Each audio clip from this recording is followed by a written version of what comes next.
श्रीसूक्त हरि ओं हिरण्यवर्णां हरिणीं सुवर्णरजतस्रजां चन्द्रां हिरण्मयीं लक्ष्मीं जातवेदो म आवह ताम् आवह जातवेदो लक्ष्मीमनपगामिनीं यस्यां हिरण्यं विन्देयं कामश्वपुरुषानहम् अश्वपूर्वां रथमत्यां हस्तिनादप्रबोधिनीं श्रियं देवीमुपहवये शिर्मा देवी जुषतां कां सुस्मिता हिरण्यप्राकाराम् आर्द्रां ज्वलन्ति तृप्तां तर्पयन्तीं पद्मे स्थितां पद्मवर्णां तामिहोपहवये श्रियं चन्द्राप्रभासां यशसा ज्वलन्ति श्रियं लोके देवजुष्टामुदारां तां पद्मिनीं शरणं प्रपद्ये अलक्ष्मीर्मे नश्यतां त्वां ऋणे आदित्यवर्णे तपसोऽधिजातो वनस्पतिस्थो वृक्षोत बिल्वः तस्य फलानि तपसा नुदन्तु मायान्तरायाच्च बाह्या अलक्ष्मीः उपैतु मां देवसखः कीर्तिश्च मणिना सह प्रादुर्भूतोऽस्मि राष्ट्रेऽस्मिन् कीर्तिमृद्धिं ददातु मे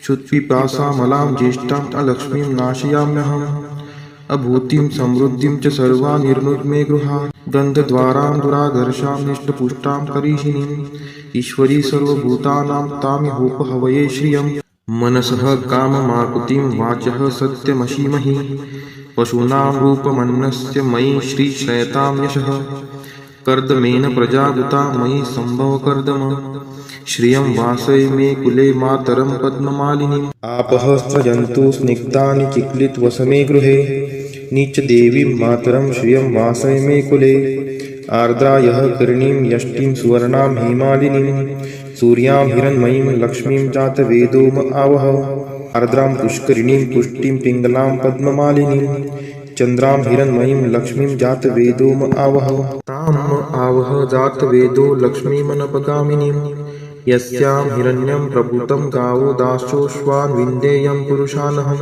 यः शुचिः प्रयतो भूत्वा जुहुयादाज्यमन्वहं सूक्तं पञ्चदशर्चं च श्रीकामः सततं जपेत् फलश्रुति पद्मानने पद्मपुरु पद्माक्षि पद्मसंभवे तन्मे भजसि पद्माक्षि येन सौख्यमलभाम्यहम् अश्वदायै गोदायै धनदायै महाधने धनं मे लभतां देवी सर्वकामान् च देहि मे पद्मानने पद्मविपद्मपत्रे पद्मप्रिये पद्मदलायताक्षी विश्वप्रिये विष्णुनोनुकुले त्वत्पाद पद्ममयी सन्निधत्स्व पुत्रं पौत्रं धनं धान्यं हस्त्यश्वादिगवे रथं प्रजानां भवसि माता आयुष्मन्तं करोतु मे धनम् अग्निर्धनं वायुर्धनं सूर्योधनं वसुः धनम् इन्द्रो बृहस्पतिर्वरुणं धनम् अस्तु मे वैनतेय सोमं पिबतु वृत्रः सोमं धनस्य सोमिनो मह्यं ददातु सोमिनः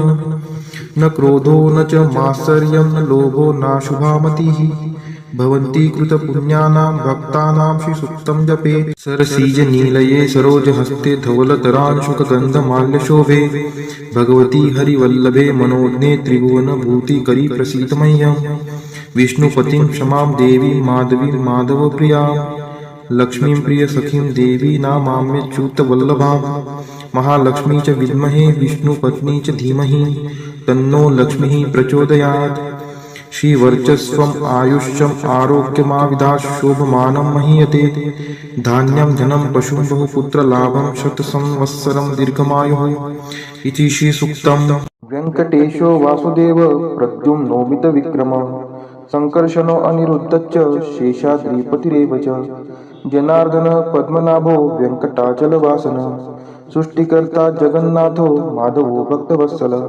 गोविन्दो गोपति कृष्णकेशवो गरुडध्वज वराहो वामनश्चैव नारायण अधोक्षज श्रीधर पुण्डरीकाक्ष सर्वदेवस्तुतो हरि श्रीनृसिंहो महासिंह सूत्रकार पुरातन रमानाथो महीभर्ता मधुर पुरुषोत्तम चोडपुत्रप्रिय शान्तो ब्रह्मादीनां वरप्रद श्रीनिधि सर्वभूतानां भयकृत्भयनाशनः श्रीरामो रामभद्रश्च भवबन्धैकमोचकः भूतावासो गिरावास श्रीनिवास श्रियपतिः अच्युतानन्दगोविन्दो विष्णुर्वेङ्कटनायकः सर्वदेवैकशरणं सर्वदेवैकदैवतं समस्तदेवकवचं सर्वदेवशिखामणि इतीदं कीर्तितं यस्य विष्णोरमिततेजसः त्रिकाले यः पठेत् नित्यं पापं तस्य न विद्यते।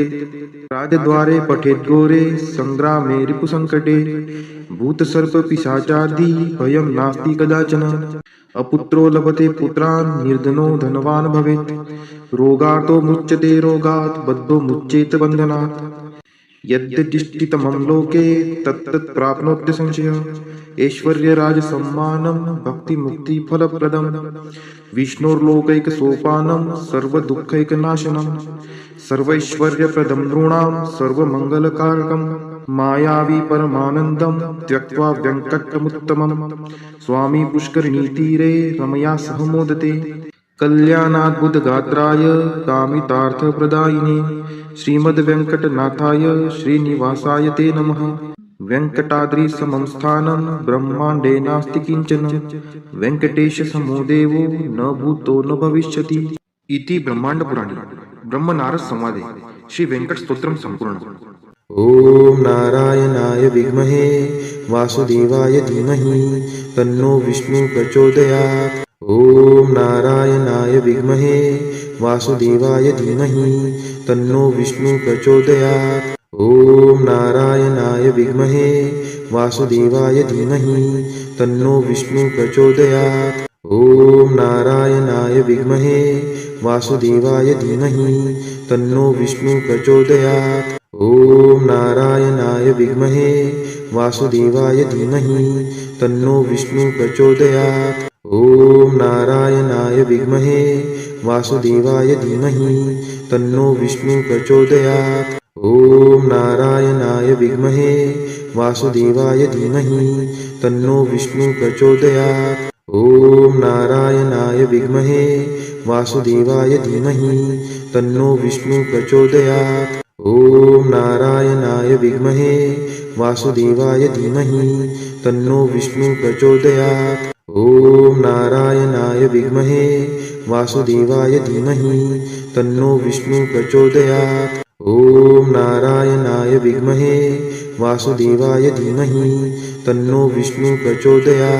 ॐ नारायणाय विद्महे वासुदेवाय धीमहि तन्नो विष्णु प्रचोदयात्। ॐ नारायणाय विद्महे वासुदेवाय धीमहि तन्नो विष्णु प्रचोदयात्।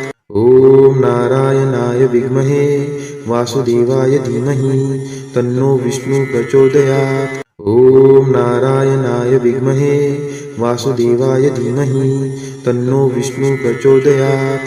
ॐ नारायणाय विद्महे वासुदेवाय धीमहि तन्नो विष्णु प्रचोदयात्। ॐ महालक्ष्मी च विद्महे विष्णुपत्नी च धीमहि तन्नो लक्ष्मी प्रचोदयात्। ॐ महालक्ष्मी च विद्महे विष्णुपत्नी च धीमहि तन्नो लक्ष्मी प्रचोदयात्। ॐ महालक्ष्मी च विद्महे विष्णुपत्नी च धीमहि तन्नो लक्ष्मी प्रचोदयात्। ॐ महालक्ष्मी च विद्महे विष्णुपत्नी च धीमहि तन्नो लक्ष्मी प्रचोदयात्। ॐ महालक्ष्मी च विद्महे विष्णुपत्नी च धीमहि तन्नो लक्ष्मी प्रचोदयात्। ॐ महालक्ष्मी च विद्महे विष्णुपत्नी च धीमहि तन्नो लक्ष्मी प्रचोदयात्।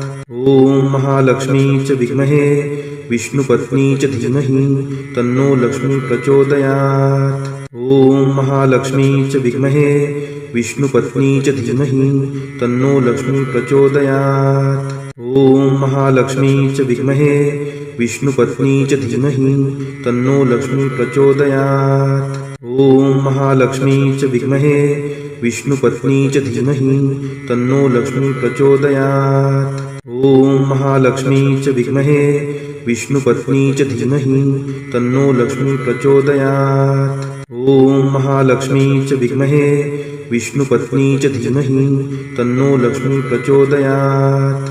ॐ महालक्ष्मी च विद्महे विष्णुपत्नी च धीमहि तन्नो लक्ष्मी प्रचोदयात्। ॐ महालक्ष्मी च विद्महे विष्णुपत्नी च धीमहि तन्नो लक्ष्मी प्रचोदयात्। ॐ महालक्ष्मी च विद्महे विष्णुपत्नी च धीमहि तन्नो लक्ष्मी प्रचोदयात्। ॐ महालक्ष्मी च विद्महे